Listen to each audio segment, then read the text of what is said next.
BSP ने प्रबुद्ध वर्ग विचार संगोष्ठी के दूसरे चरण के लिए कार्यक्रम जारी कर दिया है। इसकी शुरुआत 31 जुलाई से होगी, जो 14 अगस्त तक चलेगी। दूसरे चरण में पश्चिम यूपी के 23 जिलों में प्रबुद्ध वर्ग विचार संगोष्ठी यानी ब्राह्मण सम्मेलन का आयोजन करेगी बीएसपी। बता दें कि विधानसभा चुनाव 2022 में ब्राह्मणों को साधने के लिए बसपा ने 23 जुलाई को अयोध्या से ब्राह्मण सम्मेलन का आगाज किया था और फिर इसके बाद लगातार अब भी ये कार्यक्रम जारी है। इससे पहले रायबरेली में भी बसपा ने प्रबुद्ध वर्ग संगोष्ठी कार्यक्रम का आयोजन किया। इसके अलावा आज अमेठी में आयोजन किया जाएगा। 7 अगस्त को बदायूं और मुरादाबाद में किया जाएगा।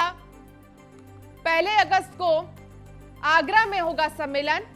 2 अगस्त को कासगंज और एटा में, 3 अगस्त को अलीगढ़ और हाथरस में, 4 अगस्त शाहजहांपुर और बरेली में, 5 अगस्त लखीमपुर खीरी और सीतापुर में, 7 अगस्त बदायूं और मुरादाबाद में, 8 अगस्त बिजनौर और मुजफ्फरनगर में, 9 अगस्त अमरोहा और संभल में, 10 अगस्त मेरठ और बागपत, 11 को गाजियाबाद, 13 को बुलंदशहर, 14 को गौतम बुद्ध नगर में सम्मेलन समाप्त होगा। नीलेश चौहान हमारे संवाददाता लखनऊ से हमारे साथ जुड़ गए हैं। नीलेश, बसपा की तरफ से तो मास्टर कार्ड खेल दिया गया है विचार संगोष्ठी कार्यक्रम के जरिए, लेकिन सवाल यह है कि रणनीति को जो बदला गया है, सवाल इससे जुड़ा है कि एक दिन में पहले एक जगह को कवर करने का टारगेट रखा गया था, लेकिन अब एक दिन में 2 जिलों को कवर किया जाएगा। इसके पीछे के क्या मायने हैं? देखिए अंशिका, अगर हम उत्तर प्रदेश की राजनीति की बात करें तो उत्तर प्रदेश की राजनीति हमेशा जातिगत राजनीति के तौर पर देखी जाती है। जिस तरीके से बहुजन समाज पार्टी लगातार ये प्रयास कर रही है कि ब्राह्मण समाज के जो लोग हैं उनको बहुजन समाज पार्टी से जोड़ा जाए।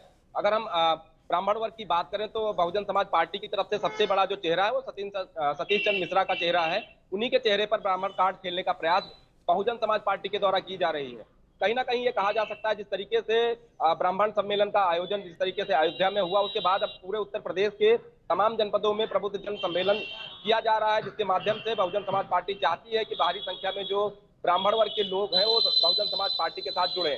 अगर हम उत्तर प्रदेश की राजनीति में वोट बैंकों की संख्या देखें तो अपने आप में एक बड़ा वोट बैंक है ब्राह्मण समाज का। ऐसे में बहुजन समाज पार्टी चाह रही है कि अगर ब्राह्मण समाज उसके साथ आ जाएगा तो कहीं ना कहीं आगामी 2022 में विधानसभा चुनाव में उसका सीधा फायदा मिलेगा। लेकिन कितना फायदा इसका मिल पाएगा, प्रबुद्ध जन सम्मेलन जो बीएसपी अभी उत्तर प्रदेश के अंदर चला रही, चाहे मथुरा की बात करें, आज की अगर हम बात कर लें, रायबरेली की कर लें, तो एक दिन में 2 जनपदों को कवर करने का जो दिशा निर्देश बसपा सुप्रीमो की तरफ से जारी किया गया है वो अपने आप में एक बड़ा टारगेट है। क्योंकि उत्तर प्रदेश में अगर आपको सरकार बनानी है तो किसी भी वर्ग को आप पीछे नहीं छोड़ सकते, चाहे वो ब्राह्मण वर्ग हो, दलित वर्ग हो या क्षत्रिय वर्ग हो या वैश्य समाज हो। इन तमाम वर्गों को एक साथ में जोड़कर ही उत्तर प्रदेश में सरकार बनाई जा सकती है। बहुजन समाज पार्टी ये चाहती है कि अगर हम ब्राह्मण समाज को अपने साथ जोड़ लेंगे तो उनके पास अपना एक दलित वोट बैंक पहले से है, जो कि बहुजन समाज पार्टी की। नीलेश, बहुजन समाज पार्टी ने बहुत पहले ही ऐलान कर दिया कि हम किसी के साथ मिलकर तो चुनाव नहीं लड़ेंगे और अकेले ही लड़ेंगे, और ऐसे में अब अकेले लड़ने का जब फैसला कर लिया गया है तो वैसी रणनीति भी होनी चाहिए, वैसी तैयारी भी होनी चाहिए, और अभी से ही हम ये कह सकते हैं कि तैयारियों में जुट गई है बसपा। देखिए, अगर बहुजन समाज पार्टी की बात की जाए तो उत्तर प्रदेश में जिस तरीके से एक समय बहुजन समाज पार्टी की जो मुखिया हैं मायावती, वो लगातार दलितों के ऊपर फोकस करती थी, दलित वोट बैंक को अपने साथ जोड़े रखना चाहती थी, लेकिन अब उनका फोकस ब्राह्मण समाज के साथ है और दूसरे वर्गों के साथ है। अगर उत्तर प्रदेश में सरकार बनानी है तो जाहिर सी बात है सभी धर्मों को, सभी वर्गों को, सभी पिछड़े लोगों को साथ में लेकर ही उत्तर प्रदेश में सरकार बनाई जा सकती है। जिस तरीके से प्रबुद्ध जन सम्मेलन का आयोजन बहुजन समाज पार्टी के द्वारा उत्तर प्रदेश के विभिन्न जनपदों में करने की बात कही जा रही है। 31 तारीख से ये सम्मेलन शुरू हो जाएंगे, करीब 15 दिनों तक ये सम्मेलन शुरू चलेंगे। चलिए ठीक है, बहुत शुक्रिया नीलेश इस तमाम जानकारी के लिए। इस बीच बड़ी खबर आपको बता दें, बागपत पहुंचे सीएम योगी आदित्यनाथ। कोरोना और विकास कार्यों का जायजा लेंगे मुख्यमंत्री योगी आदित्यनाथ, और साथ ही हॉस्पिटल्स भी जाएंगे और वहां पर व्यवस्थाओं का जायजा लेंगे मुख्यमंत्री योगी आदित्यनाथ।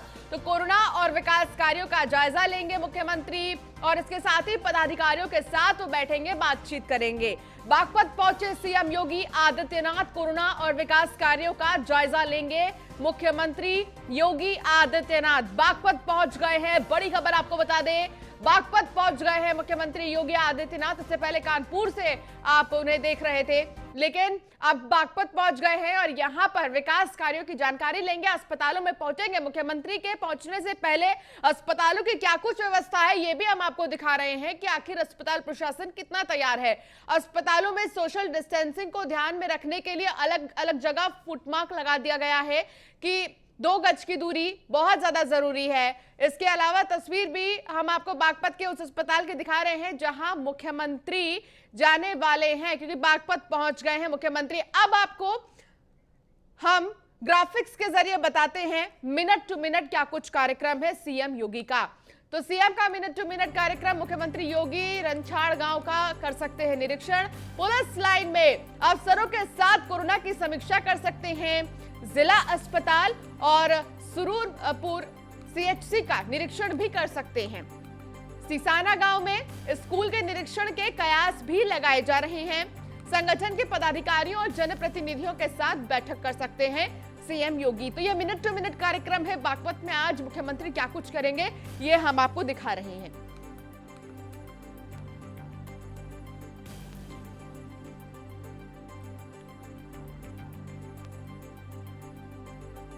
तो वही खबर लखनऊ से, जहां योगी सरकार ने विकास पुस्तिका जारी की है। इरादे नेक काम अनेक नाम से बुकलेट जारी किया है। सरकार ने विकास कार्यों की बुकलेट जारी की। बुकलेट में भगवान राम की तस्वीर लगाई गई है। बुकलेट के पहले पेज पर रामलला की तस्वीर। मंदिर निर्माण को भी बुकलेट के कवर पेज पर जगह मिली है। तो देखिए ये बुकलेट की तस्वीर है, आप इसमें देख सकते हैं कि फ्रंट पेज पर रामलला को इसमें जगह दी गई है। एकदम ऊपर भगवान श्री राम की तस्वीर है, फिर उसके ठीक नीचे प्रधानमंत्री नरेंद्र मोदी और मुख्यमंत्री योगी आदित्यनाथ की तस्वीर है। और इस बुकलेट में बताया गया है विकास कार्यों को लेकर आखिर क्या कुछ किया गया है। इरादे नेक काम अनेक, इस नाम से बुकलेट को जारी किया गया है।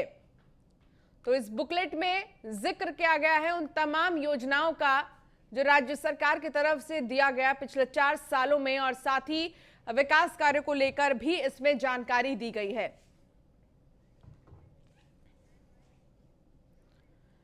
तो गाजियाबाद के लोनी में पुलिस और बदमाशों के बीच मुठभेड़ हुई। इस दौरान गोली लगने से एक बदमाश घायल हो गया। पुलिस ने बदमाश को गिरफ्तार कर अस्पताल में भर्ती किया है। बताया जा रहा है कि देर रात चेकिंग के दौरान पुलिस ने एक मोटरसाइकिल पर आ रहे 2 युवकों को रोकने का इशारा किया, लेकिन पुलिस टीम को देखकर मोटरसाइकिल सवार युवक भागने लगे।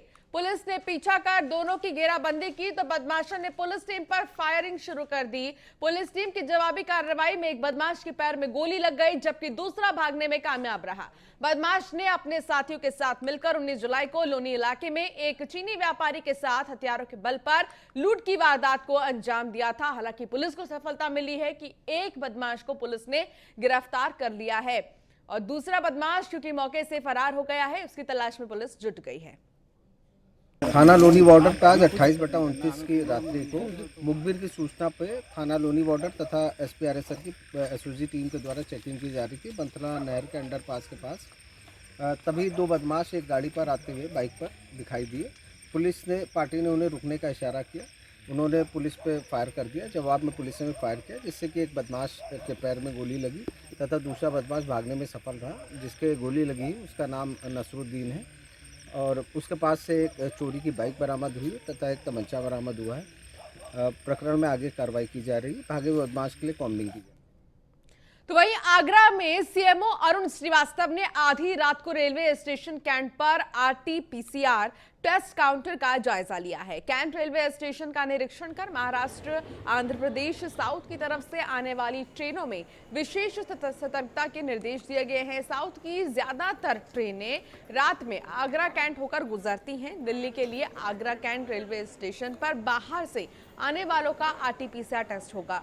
कोरोना की तीसरी लहर को देखते हुए स्वास्थ्य विभाग पूरी तरह से तैयारियां तेज कर दिया है और सीएमओ का कहना है कि स्वास्थ्य विभाग की कोशिश है कि आगरा में बिना आरटी-पीसीआर टेस्ट के किसी बाहरी व्यक्ति को प्रवेश न दिया जाए।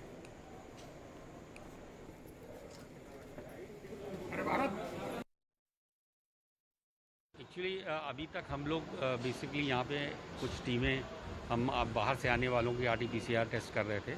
और ये मॉनिटर कर रहे थे कोई ऐसा बाहर एक राज्य का कोई यहाँ पे ऐसा ना आए जो इन्फेक्टेड हो और संक्रमित हो और शहर में चला जाए। लेकिन बढ़ते हुए केसेस को देखते हुए ख़ास तौर से महाराष्ट्र और केरल की ट्रेनें जो यहाँ से गुजरती हैं और वो रात में अक्सर आती हैं, क्योंकि सारी ट्रेनें रात को 12 बजे से लेकर सवेरे 10 बजे के बीच में डाउन ट्रेनें आती हैं। तो हम लोग उसमें सघन तैयारी के साथ आना चाहते हैं कि कोई भी ऐसा व्यक्ति जिसके संक्रमण की संभावना हो वो हम लोग के टेस्टिंग से या वो अपना अगर टेस्ट करा के लाता है तो वो जाने ना पाए यहाँ से। ताजनगरी आगरा में जल्द ही लोगों को मेट्रो की सुविधा मिलने वाली है। आपको बता दें कि मेट्रो आने वाले समय में आगरा में भी दौड़ेगी, क्योंकि लगभग उत्तर प्रदेश के तमाम ऐसे जिले हैं जहां मेट्रो दौड़ रही है। आज मेट्रो के पहले यू गर्डर की शुरुआत की गई है। मेट्रो का ये कॉरिडोर पूरी तरह से एलिवेटेड है। करीब 29 किलोमीटर लंबे 2 कॉरिडोर में कुल 27 स्टेशन होंगे। 7 दिसंबर 2020 को प्रधानमंत्री नरेंद्र मोदी ने आगरा मेट्रो निर्माण परियोजना का शुभारंभ किया था। देखिए रिपोर्ट। आगरा में मेट्रो निर्माण का काम तेज गति से हो रहा है। आज यूपी एमआरसी के प्रबंध निदेशक कुमार केशव ने आगरा मेट्रो के पहले यू गार्डर निर्माण का शुभारंभ किया। इसके बाद उन्होंने ताज ईस्ट गेट से मेट्रो कॉरिडोर निर्माण का दौरा कर अधिकारियों को जरूरी निर्देश दिए। ताज ईस्ट गेट से जामा मस्जिद के बीच बन रहे प्रायोरिटी सेक्शन के एलिवेटेड भाग में कुल 196 यू गर्डर का प्रयोग किया जाएगा। फिलहाल बमरोली कटारा स्थित कास्टिंग यार्ड में 18 पियर कैप और 17 डबल टी गर्डर बनकर तैयार हो गए हैं। एलिवेटेड कॉरिडोर के निर्माण में यू गर्डर का प्रयोग किया जाता है। यू गर्डर के जरिए पियर को आपस में जोड़ा जाता है। मेट्रो के एलिवेटेड भाग को बनाने के लिए सबसे पहले साइट पर पाइलिंग की जाती है। इसके बाद पाइल कैप का निर्माण किया जाता है। पाइल कैप के बाद पिलर का निर्माण किया जाता है। ताज पूर्वी गेट से लेकर फतेहाबाद मार्ग तक पाइलिंग का काम पूर्ण किया जा चुका है। लॉकडाउन के दौरान भी मेट्रो का काम नहीं रोका गया। आगरा में 29.4 किलोमीटर लंबे 2 कॉरिडोर का निर्माण किया जा रहा है, जिसमें कुल 27 स्टेशन होंगे। 14 किलोमीटर लंबे पहले कॉरिडोर का निर्माण ताज पूर्वी गेट से सिकंदरा के बीच किया जा रहा है। इस कॉरिडोर में 13 स्टेशनों का निर्माण किया जाएगा, जिसमें 6 एलिवेटेड जबकि 7 भूमिगत स्टेशन होंगे। वहीं आगरा कैंट से कालिंदी विहार के बीच लगभग 16 किलोमीटर लंबे दूसरे कॉरिडोर में 14 स्टेशनों का निर्माण किया जाएगा, जिसके सभी स्टेशन एलिवेटेड होंगे।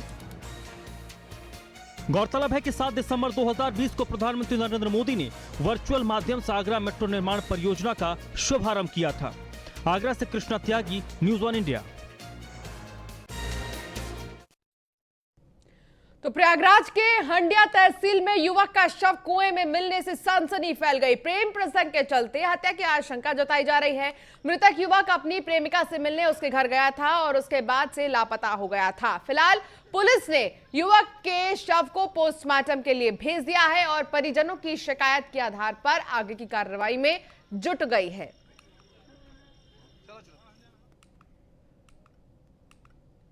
तो प्रेम प्रसंग में हत्या की आशंका जताई जा रही है। प्रयागराज का यह मामला है। प्रेमिका से मिलने के बाद युवक लापता बताया गया।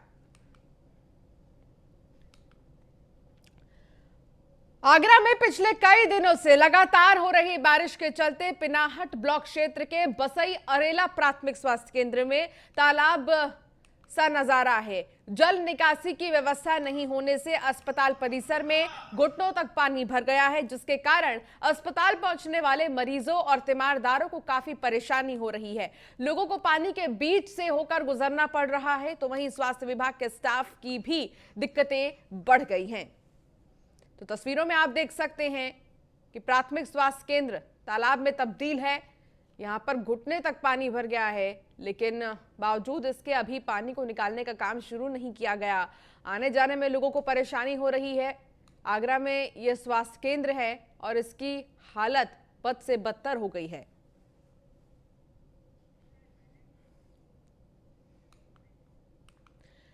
यूपी में पिछले कई दिनों से लगातार बारिश हो रही है। ऐसे में कई जगहों से कच्चे और पुराने मकान गिरने की खबर भी आ रही है।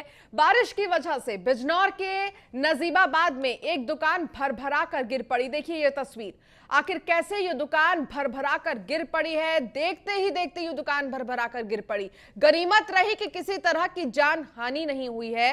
राहगीरों और दुकानदारों ने भागकर अपनी जान बचाई है।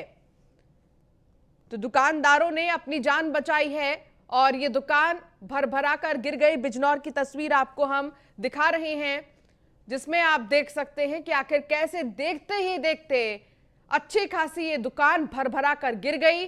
तेज बारिश हो रही है, जिसकी वजह से जो जर्जर पड़ी दुकानें हैं वो नहीं अब संभल पा रही हैं, बल्कि अब वो भरभरा कर गिर गई।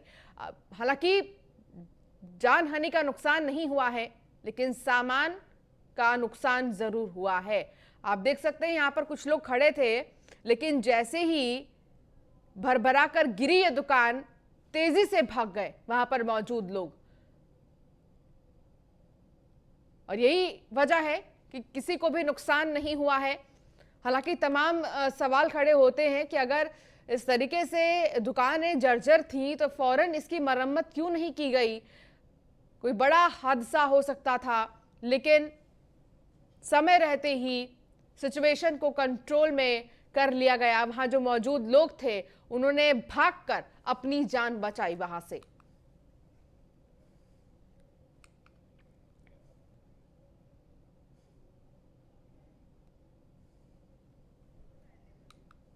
तो तस्वीरों में आप देख सकते हैं आखिर कैसे भरभरा कर ये दुकान गिरी है। बारिश के चलते दुकानदार ने भागकर अपनी जान बचाई है।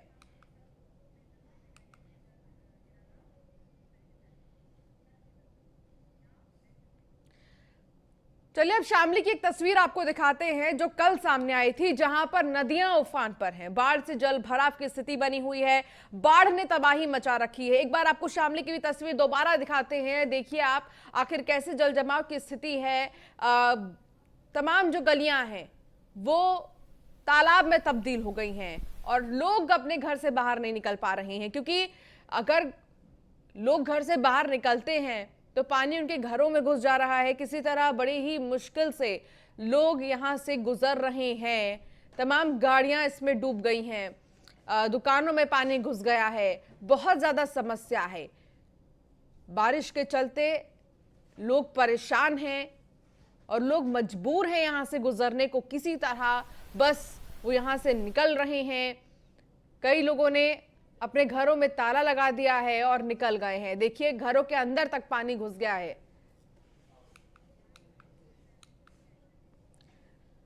तो अमेठी दौरे पर है बीएसपी के कद्दावर नेता सतीश चंद्र मिश्रा। प्रबुद्ध विचार गोष्ठी कार्यक्रम में वो शामिल होंगे। कार्यक्रम में मुख्य अतिथि के रूप में वो शामिल होंगे। 2022 विधानसभा चुनाव को लेकर माना जा रहा है ये दौरा बेहद खास है। सतीश चंद्र मिश्रा बीएसपी के कार्यकर्ताओं में जोश भरेंगे, दम भरेंगे।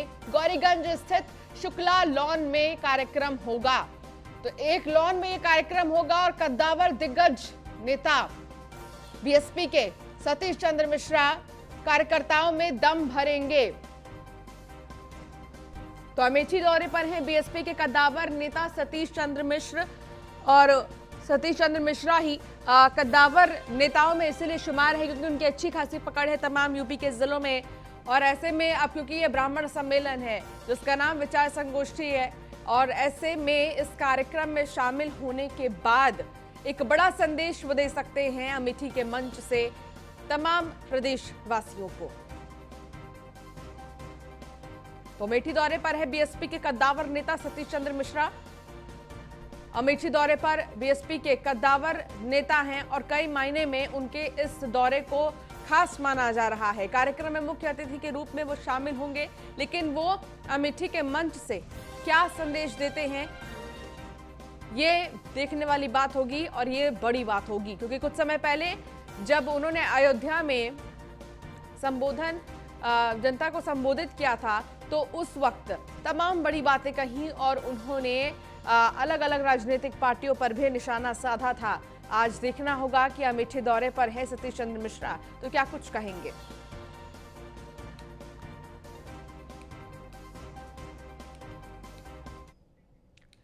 वहीं लखीमपुर खीरी के निघासन में अंजलि अस्पताल में डॉक्टरों की बड़ी लापरवाही सामने आई है। डिलीवरी के दौरान नवजात की मौत हो गई है, जबकि मां की तबीयत गंभीर रूप से खराब हो गई है।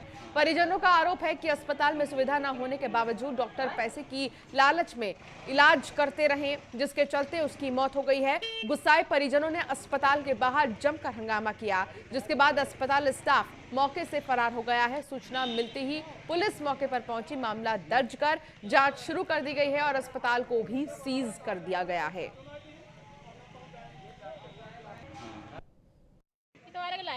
अच्छा, फिर क्या हुआ था? 7 बजे आई गया। हाँ, तो डॉक्टर देखे तो कहे लगे ठीक है बच्चा हुई जाई जी, ऑपरेशन निकल हुई। तो हम कहते भाई ऑपरेशन हुई तो ऑपरेशन करो, निकल बच्चा और जो कहे कि ना बच्चा नहीं मिले तो हमारे देवरानी तो हमका फिर नहीं मिलन जाई। देवरानी नहीं रही, देवा नहीं रही भैया, फिर हुई जाई है हम भैया दुई बच्चा अपने दर दी मारी दुई भैया मरी गया रे। अच्छा, बच्चा कब एक्सपायर हुआ था, कब खत्म हुआ था? वो है दिन भैया हमारा निकल डिलीवरी वाले दिन। हाँ, हमारे और बच्चा हमारा और इनकी कब मौत हुई? प्रसूता की मौत कब हुई? आज भाई। आज। और चलिए इस बुलेटिन में फिलहाल इतना ही। आप बने रहिए न्यूज़ 1 इंडिया के साथ। नमस्कार।